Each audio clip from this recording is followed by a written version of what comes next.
Ibu akan mengecek kehadiran kalian ya. Arif, Hadir. Yunus, Hadir. Sekar, Hadir. Rizka, Hadir. ini Hadir. hadir semua ya. Ya, Bu. Ya. Nah sebelumnya minggu kemarin kita udah perkenalan ya. Jadi udah kenal semua kan ini. Ya. Sekarang kita akan memasuki materi, yaitu materi pertama dengan tema Al-Quran Kitabku.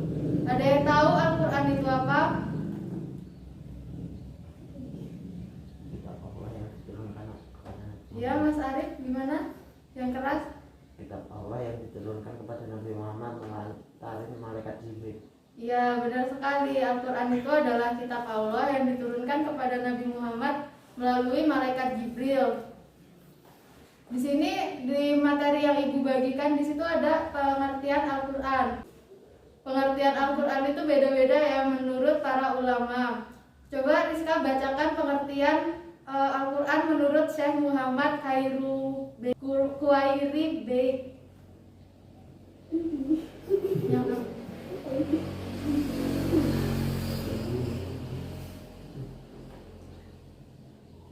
Dalam kitab Ya, nggak usah, yang agak keras. dalam kitab Tarik At-Tashri' Langsung itu loh, Al-Quran ialah lafal firman Allah yang berbahasa Arab yang diturunkan kepada Muhammad SAW untuk dipahami isinya dan selalu diingat, yang disampaikan dengan cara mutawatir, yang ditulis dalam mushaf, yang dimulai dengan surat Al-Fatihah dan diakhiri dengan surat An-Nas. Ya, terima kasih Mbak Rizka, beri tepuk tangan. Ya, selanjutnya di sini juga ada pengertian Al-Quran menurut Subi Ali. Coba Mbak Sekar dibaca. Menurut Subi Ali, Al-Quran adalah kitab Allah yang mengandung mukjizat yang diturunkan kepada Nabi Muhammad SAW, yang ditulis dalam mushaf, yang disampaikan secara mutawir dan bernilai ibadah membacanya. Ya, sekarang menurut Syekh Muhammad Abdul, coba dibaca coba dibaca Mas Arif. Kitab Al-Quran adalah bacaan yang tertulis dalam mushaf-mushaf yang terpilih di dalam dada orang yang mengerjakannya dengan menghafalkan, yakni orang-orang Islam. Ya benar. Jadi dari beberapa pengertian di situ bahwa Al-Quran itu didefinisikan sebagai yang pertama, Al-Quran adalah firman Allah atau kalam Allah. Yang kedua, Al-Quran itu terdiri dari lafaz bahasa Arab. Yang ketiga yaitu Al-Quran diturunkan kepada Nabi Muhammad SAW. Yang keempat, Al-Quran merupakan kitab Allah yang mendukung mukjizat bagi Nabi Muhammad SAW yang diturunkan melalui perantara yaitu malaikat Jibril. Yang kelima adalah Al-Quran disampaikan secara mutawatir. Mutawatir itu seperti apa? Ada yang tahu? Ya, berkesinambungan. Jadi nggak langsung turun satu kitab, jadi dia berangsur ya. Yang keenam adalah Al-Quran merupakan bacaan mulia dan membacanya merupakan ibadah. Yang ketujuh yaitu Al-Quran ditulis dalam mushaf-mushaf yang diawali dengan surah Al-Fatihah dan diakhiri dengan surah An-Nas. Dan yang keenam yang terakhir yaitu Al-Quran senantiasa terjaga kemurniannya dan dengan adanya sebagian orang Islam yang menjaganya dan melafalkan Al-Quran. Jadi walaupun dari segi dari pengertian beberapa ulama itu Al-Quran memiliki arti yang berbeda-beda, tetapi semakin banyak unsur dan sifat yang mendefinisikan Al-Quran akan semakin panjang redaksinya. Namun perbedaan tersebut bukanlah sesuatu yang prinsipal, tetapi justru perbedaan tersebut dapat saling melengkapi satu sama lain. Nah, di sini Al-Quran itu memiliki beberapa nama lain. Ada yang tahu nama lainnya apa aja? Ya, Al-Furqan, lalu Alkitab,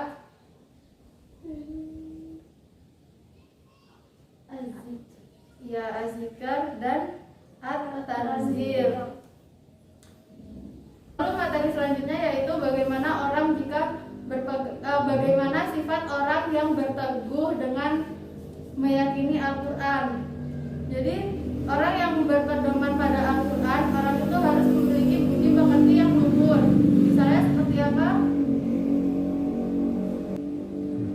Contohnya budi pekerti yang luhur seperti apa? Selalu berkata jujur, Ya, tidak berdusta atau berbohong, ya, Tidak menggibah atau memiliki. ya. Jadi benar sekali ya, seperti kata Mbak Rizka sama Mbak Sita tadi. Jadi orang yang memiliki sifat budi luhur itu tidak berbohong, tidak menggunjing, terus tidak menggibah dan lain-lain. Sebagai seseorang yang berteguh Al-Quran juga, dia tuh harus melaksanakan ibadah karena Al-Quran itu berisikan tentang tuntunan yang berkaitan dengan ibadah, yakni sholat, puasa, zikir, dan juga haji. Nah, sampai sini ada yang ingin ditanyakan?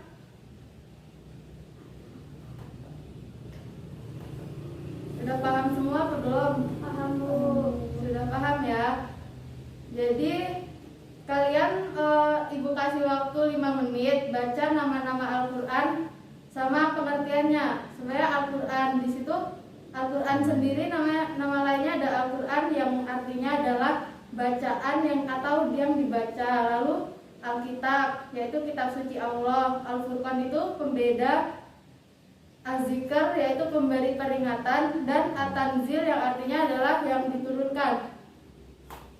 Waktunya 5 menit ya. Nanti ibu kasih ini, nanti kalian ambil satu-satu, cocokkan dengan yang di sini artinya. Ini kan nama lainnya. Nanti nanti kalian mengambil salah satu dari arti dan dicocokkan dengan yang ada di sini. Paham nggak maksudnya? Paham Bu.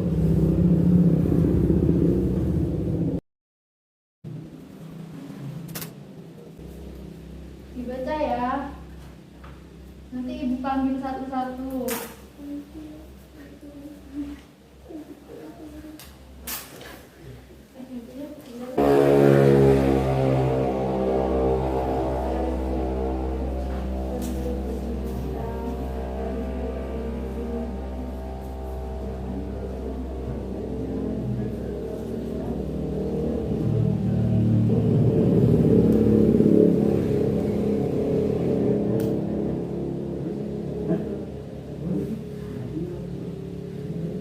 Udah pada siap belum?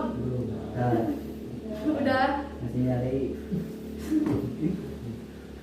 Udah, sekarang yang siap dulu ya. Yang udah siap salah satu coba maju ke depan, ambil salah satu. Ya, silahkan Mbak Sekar.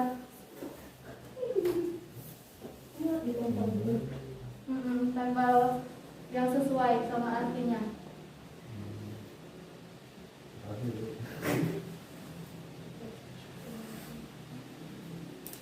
Semua apa satu-satu? Satu-satu. Ya. Ya, satu aja. Ya, sekarang Mbak Rizka.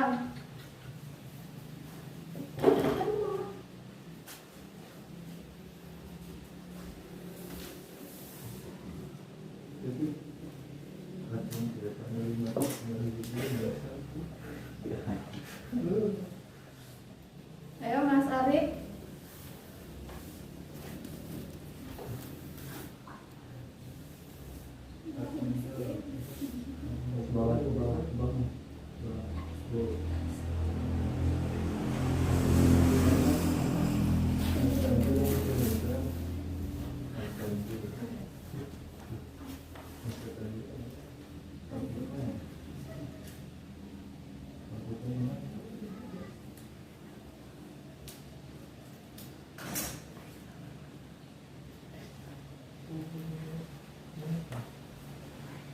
Silakan Mas Yunus.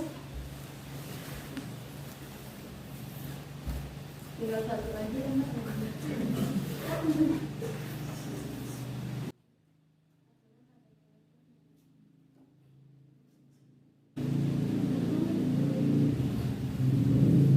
Ayo, Mas Denny. tinggal satu Iya. itu yang mana? Kita apa?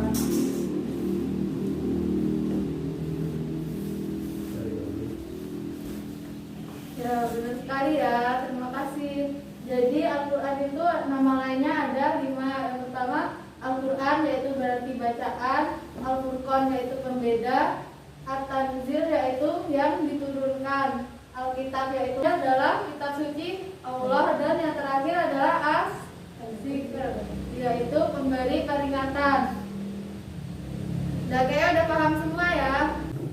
Jadi setelah mempelajari kitab nama-nama kitab, yang mana di sini dijelaskan bahwa pengertian Al-Quran itu menurut beberapa ulama itu berbeda-beda, tetapi dari perbedaan itu kita mendapatkan sesuatu yang bersifat prinsipal, dan perbedaan itu bisa saling melengkapi satu sama lain. Misalnya dalam kehidupan kita juga, kita kan berbeda-beda kan sukunya. Mbak Seka sukunya apa? Jawa Bu. Jawa. Rizka? Sunda. Ya, Mas Arif? Jawa. Ya, di sini beda-beda kan, ada Jawa, ada Sunda. Jadi kita dalam perbedaan itu harus saling menghargai dan saling melengkapi satu sama lain. Baik, setelah mempelajari ini, ada yang bisa memberikan kesimpulan atas pelajaran yang telah kita pelajari? Siapa yang berani memberikan kesimpulan? Yunus mau ngasih kesimpulan? Enggak. Coba kayaknya Mbak Rizka siap deh. Kesimpulan dari pembelajaran kita. Kesimpulan itu Al-Quran itu bisa jadi pedoman bagi kehidupan manusia, Ya, termasuk kita sebagai umat muslim yang harus meyakini tuntunan yang berkaitan dengan keimanan, akidah, itu semuanya sudah terdapat dalam Al-Quran. ya, terima kasih Mbak Rizka. Jadi Al-Quran ini adalah pedoman bagi umat Islam.